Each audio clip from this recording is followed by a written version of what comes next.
Let's pray. Heavenly Father, help us to keep from hurting.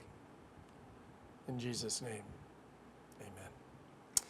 Woke up the other morning and my eyes hurt. I mean, they really hurt. And I don't drink, so it wasn't a hangover. I make a really lousy Lutheran. I don't drink coffee or alcohol. As I laid in bed and stared at the ceiling, I thought about the previous day and realized that the reason my eyes hurt is because I spend way too much time staring at a computer screen and not nearly enough time staring at the ocean or trees or any of the rest of God's creation.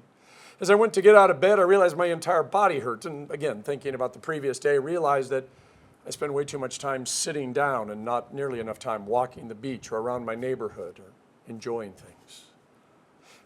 Now, we don't even have time to talk about my hands, ears, and nose hurting. St. Paul woke up and he hurt all over. And it wasn't because of the beatings or shipwrecks or snake bites or imprisonments. No, Paul hurt because the church hurt. And the church hurt because it had people who were trying to tear it apart or keep it from being the church or trying to turn it into a private, exclusive club. And so Paul called a meeting of the elders. Now, you're probably tired of me asking, what do you expect of me? What do you expect of God? What do you expect of the church? But it's a question that needs to be asked over and over again, not because I'm going to change things to make you happy, but because you need to be honest with yourself. If you're choosing to make this your church home, you need to be honest, because if you're going to share your time, your talent, and your treasure with us, you need to know why. Now, if you've been here long enough, or even for a few months, you probably have an idea of all the things we do, or at least some of them, and you got a glimpse of why we do them. You figured out you're surrounded by sinners, that we often say one thing and do another, and occasionally we're at a loss for words. Now, this thing called the church, specifically our Savior Evangelical Lutheran Church of Aiea, as it says in our Articles of Incorporation from the late 60s, early 70s, was founded in 1961. It's had 5 pastors, 3 DCEs, a bunch of interns, and associate pastors over those years. Now, we are a living, breathing instrument of God's grace. The church is not a building, a denomination, a set of doctrines, or even historical accomplishments. It is God's people, always has been, always will be. Which is why we often say one thing and do another, or find ourselves at a loss of words, because we are sinners. We may be redeemed and worship Jesus, but we are still sinners. Now, the world has often expected the church, and not just this church, but all churches, to have all the answers.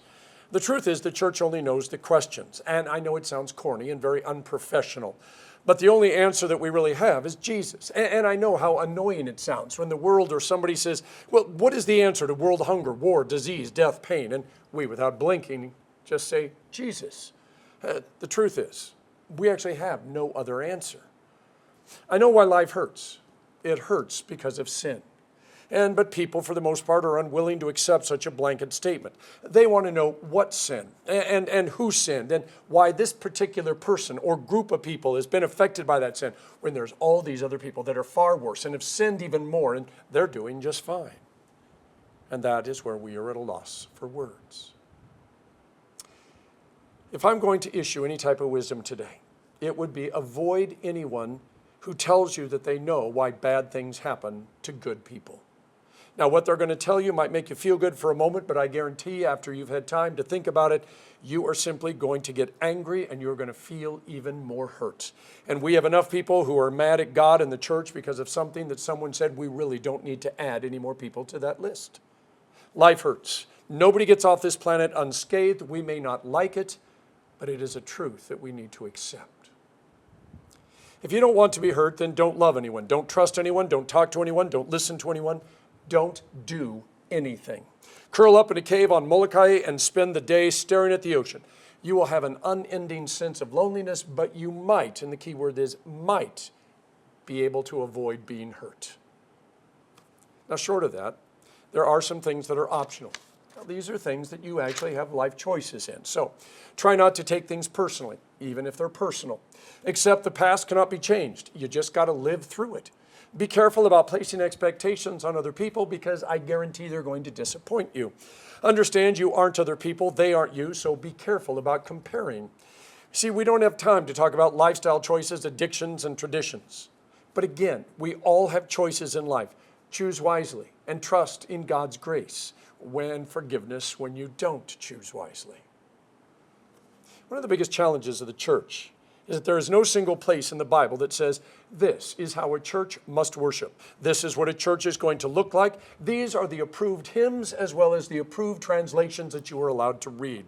Oh, and here's how people will dress, and here's how they will act when they're at church. This is exactly how much they will give as an offering and how many hours a week that they are to dedicate to mission and ministry. And even if such a document existed, and it was signed by God, that's when we would start the whole, what God meant to say was. And, that only applies to those people. Or, you know what, God's going to forgive me, so I'm just going to keep living any way I want. Life hurts because we have expectations of our God, our church, our family, our friends, and our community. And because they are sinners, whether they admit it or not, they cannot possibly be what we expect them to be or what we expect them to do. And by the way, that's in the best of times, and we know the best of times are few and far between. And if we're going to be honest, we're sinners, and that means that we cannot be what they expect us to be and do. So when Jesus told us to love one another, forgive one another, be kind and compassionate to one another, submit to one another, and there's a whole bunch of one another's in the Bible, it leaves way too much latitude. All the pains and hurts and losses are opportunities for us to see other people in a different light, to understand we're not the only ones that have gone through that or thought through that or struggled through that. And these things teach us not to respond out of fear or hate or anger or self-centeredness or I'm more important or better than they are. But we're supposed to respond out of love. Now, the greatest example is when Jesus, nailed to a cross and dying, tells his Father, forgive them because they don't know what they're doing. There is no easy answer to why life hurts, but there are ways to get through it so that it doesn't win. And this is where I move to the gospel. It's one of Jesus' Good Shepherd sermons. Most people will tell you that they are spiritual, and some will then add that they are religious. And you don't have to ask too many questions to discover that it's often just something people say, that they really don't know what they mean when they say they're spiritual or religious. Now, the truth is, everyone is spiritual because everyone has a spirit or a soul, as it's sometimes called. This is what separates us from trees and animals and rocks, none of which, to the best of the church's knowledge, have either a soul or a spirit. Now, that's not what most people mean, though. You see, but most of them, they know or hope there is something out there to help them make sense of their life. And that's why they call themselves spiritual. To be religious just means you follow a system of laws or commands or rites. You practice something that leads toward a destiny, perhaps divine and eternal, perhaps not. There are people who follow some kind of religious order because it helps them keep things organized and it helps them distinguish between right and wrong, or maybe even perhaps between good and evil. So when people tell me they're spiritual or religious or both, I just nod my head in agreement. You see, if you're not active in a church and you don't have a relationship with people and a pastor, you probably don't know what to say to a pastor, and you don't want him to think bad of you. You don't want him to think you're a heathen. So trying to say something, you say, well, I'm spiritual, pastor, or I'm a very religious pastor. And what I know is this. You see, the book of Ecclesiastes, written by King Solomon, it calls this having eternity written or set in our hearts. It's a longing for something more, something beyond us in this life. And it also means that there is hope for them. Now, this eternity in our hearts has not changed since the beginning of time in the garden and the fruit tree and that talking snake. No, our spirit and mind and heart are constantly trying to figure it out. It's why there are times when something happens and we struggle because our mind, being rational, wants to do something. And our heart is afraid. And the soul says it is the right thing to do. Or you can jumble all those up. But there are three things that are constantly trying to help us figure things out. And each one acts and reacts differently.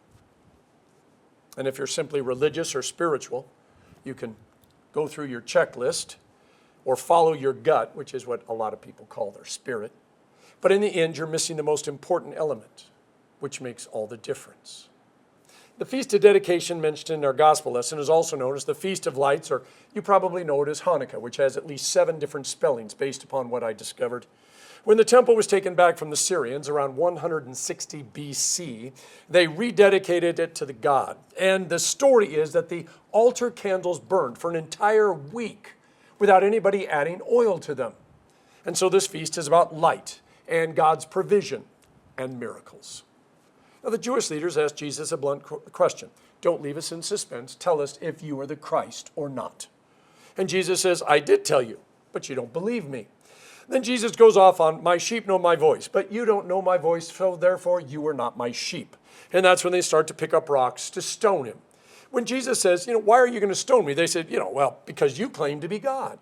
Which is, where the whole thing gets a bit ridiculous, because that's what they were hoping for, at least that's what they were asking for in the first place. And so when he confirms it, that's when they decide to get rid of him. All of this is about that left brain, right brain, mind, body, soul, and gut conflict. So quick rabbit hole. Did you know that for Christians who are over the age of 45, who are raised in the church, one of the very last things that they forget, in other words, one of the things that they hold on to longer than anything else, if they have dementia or Alzheimer's, is Psalm 23. The moment you start, the Lord is my, you start seeing their lips move. The Lord's Prayer, by the way, is another one. My sheep listen to my voice. Now, regardless of the church's teaching, most of us assume faith is some kind of intellectual agreement with God. If you believe in me, Jesus said, and so if we believe the right things about God, we get to go to heaven. If we don't believe the right things about God, well, we don't get to go to heaven, and things do not end well. This premise says a person's entire eternal life is determined on how much they believe about how much they know. Now, there are a dozen things wrong with that thought process, but the one Jesus brings up today is perhaps the simplest. Such a belief, because it only remains a belief, means faith does not have any effect or effect on someone's life. Faith is just your ticket to heaven. Once it's punched, well, it's punched. The only thing that matters is you getting to heaven. There's no thought of making a difference, being transformed, or caring about anybody except yourself.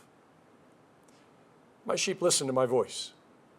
When Jesus starts talking to us, what do you think he says? Does he just repeat, sit, stay, roll over, good human? Or might he say something like, love one another, forgive one another, encourage one another? And why does it matter what he says to us?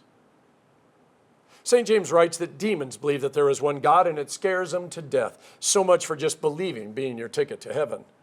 James goes on to say a person is justified by what he does and not by faith alone.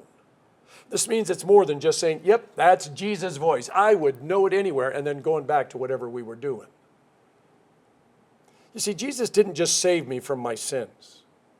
He continually saves me every moment of my life from selfishness, judging people, fear, loss, pain, separation, and everything else. He is constantly calling to me, calling my name, loving me, forgiving me, encouraging me, and correcting me, maybe especially correcting me. But whatever he is saying it out of love. And I'm learning not only to recognize his voice among the billions of other voices in this world, but to specifically listen for it and to it. For far too many years, when the gospel lesson rolled around where Jesus said, come unto me, all ye who labor and are heavy laden, and I will give you rest, I assumed that all the weariness and heavy ladenness was forced on me by the people of the world, that Jesus was saving me from the world. The older I get, the more I realize that much of my weariness and heavy ladenness I brought on myself. Yeah, all that, my eyes hurting and my body hurting. And the more I realize that, I realize not all of it, but enough of it that if I just managed the things that I have control over, the decisions that I have the power to make, my life really would be a lot easier and simple. My eyes and my body wouldn't hurt as much, and maybe that might make me a better husband, father, pastor, or neighbor.